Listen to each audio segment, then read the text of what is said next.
Hello there, wonderful viewers. Thanks for choosing this video from Fixit. Join Fixit on a journey of knowledge and creativity.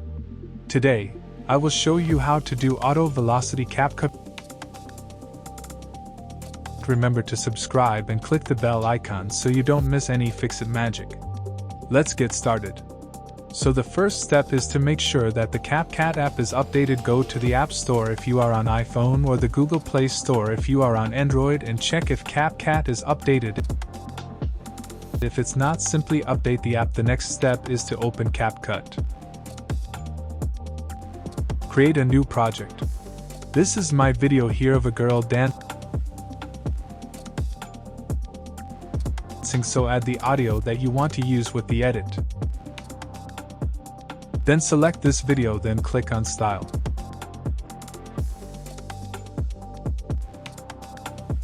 Now go through these effects until you find an auto velocity effect.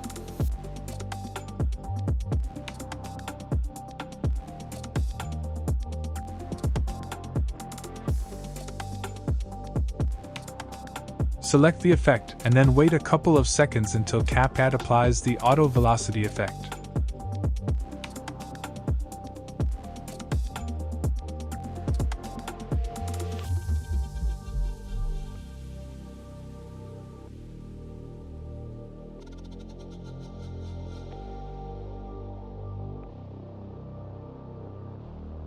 The last step is to adjust the speed of the effect, so click on Adjust and select the interval between the two beats.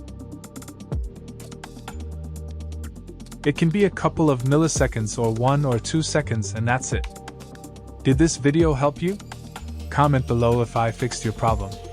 Hit the subscribe button for more tutorials. Your input fuels us.